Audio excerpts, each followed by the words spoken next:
Good morning, all the students of class 3। आज हम लोग लेसन 4 महाकवि कालिदास के बारे में पढ़ेंगे। उससे पहले कल हमने लेसन 3 का होमवर्क आपको दिया था। लेसन 2 का होमवर्क हमने कंप्लीट करके आपको व्हाट्सएप पर दिया था। हम आशा करते हैं कि आप लोग फेयर कॉपी में बना लिए होंगे। इस वीडियो के बाद हम आपको लेसन 3 का सोल्व क्वेश्चन आंसर भी भेजेंगे व्हाट्सएप के थ्रू। उसको भी जो है से आप लोग फेयर कॉपी में पूरा बना लीजिएगा। उसके बाद आज हम लोग लेसन 4 का महाकवि कालिदास के बारे में पढ़ेंगे। प्राचीन समय में राजा शारदानंद की पुत्री विद्योत्तमा की सुंदरता और बुद्धि की चर्चा चारों ओर थी। राजकुमारी ने विवाह करने के लिए शर्त रखी कि वह केवल उस व्यक्ति से ही विवाह करेगी जो उसे शास्त्रार्थ में हरा देगा। शास्त्रार्थ का मतलब होता है कि जो शस्त्र में उसे हरा देगा, मतलब किसी तरह का शस्त्र, मतलब तीर धनुष या जो भी वैसा अस्त्र जिससे हम लोग फेंक कर मारते हैं, उसको हम लोग बोलते हैं शास्त्रार्थ। देश विदेश से अनेक विद्वान आए, पर उनमें से कोई भी विद्योत्तमा को शस्त्रार्थ में हरा नहीं सका। कुछ विद्वानों ने राजकुमारी का घमंड तोड़ने के लिए उससे बदला लेने की सोची। जंगल से गुजरते समय विद्वानों ने देखा कि एक आदमी जिस डाल पर बैठा था उसे ही कुल्हाड़ी से काट रहा था। वे बोले, यह तो महामूर्ख है। क्यों न विद्योत्तमा का विवाह इस महामूर्ख से करवा दिया जाए। उसका घमंड ऐसे ही चूर चूर किया जा सकता है। विद्वानों ने उस युवक को पेड़ से नीचे बुलाया और उससे कहा, अगर तुम मौन रहो तो हम तुम्हारा विवाह एक बहुत ही सुंदर राजकुमारी से करवा सकते हैं। युवक यह सुनकर खुश हो गया। विद्वान ने उसे सुंदर कपड़े पहनाकर विद्योत्तमा के पास ले गए और बोले, ये हमारे गुरु हैं। ये केवल संकेतों में ही प्रश्नों के उत्तर देंगे। विद्योत्तमा ने उनकी बातों को मान ली। उसके बाद शास्त्रार्थ आरंभ हुआ। विद्योत्तमा ने अपनी एक अंगुली उठाई और संकेत किया कि ईश्वर एक है। युवक ने सोचा कि राजकुमारी मेरी एक आँख फोड़ना चाहती है, अतः उत्तर में उसने अपने 2 उंगलियां उठा दी। विद्वानों ने युवक के इस संकेत की व्याख्या करते हुए कहा, आत्मा और परमात्मा दोनों अलग अलग हैं।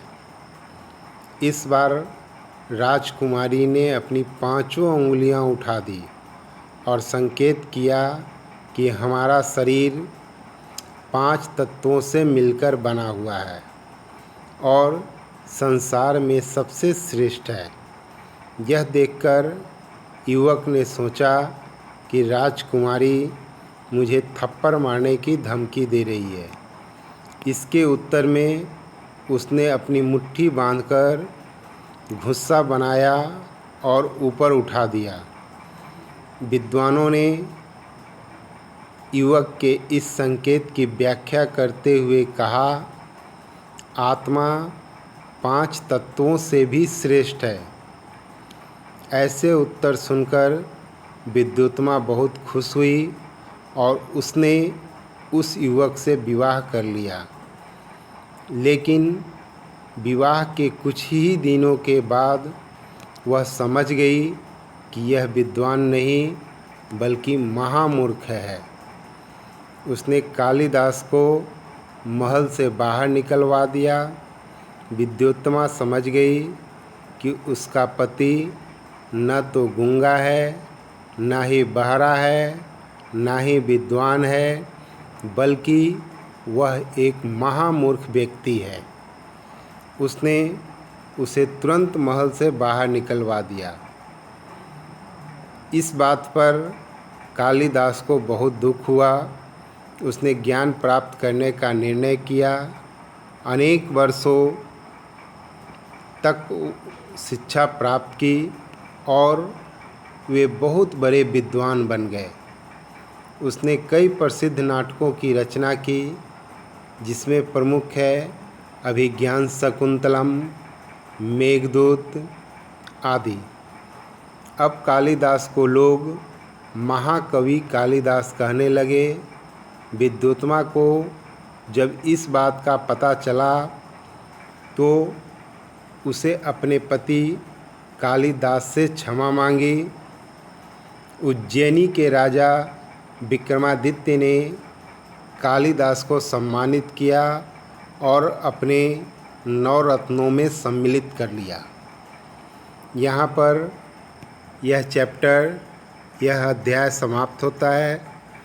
इस अध्याय के समाप्त के उपरांत सबसे पहला कार्य यह करना है कि यहाँ पर जो है आपको शब्दार्थ दिया गया है। शब्दार्थ में जितने भी शब्द लिखे गए हैं उन सब का अर्थ आपको लिखकर याद करना है। और जब आप फेयर कॉपी बनाएंगे तो उसमें सबसे ऊपर शब्दार्थ को ही लिखेंगे। एक बार हम शब्दार्थ को फिर से विस्तार से समझा देते हैं।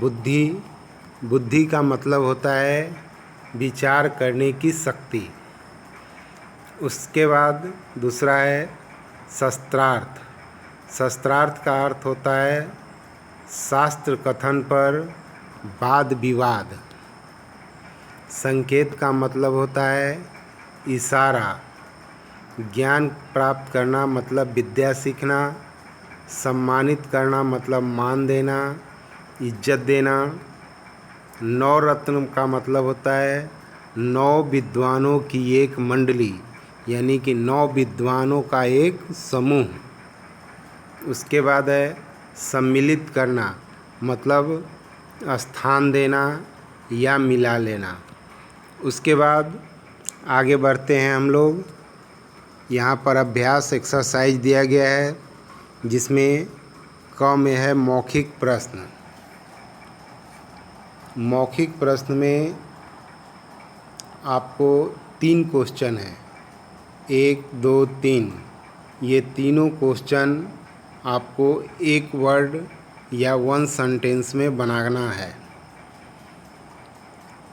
उसके बाद ख में है निम्नलिखित प्रश्नों के उत्तर लिखिए।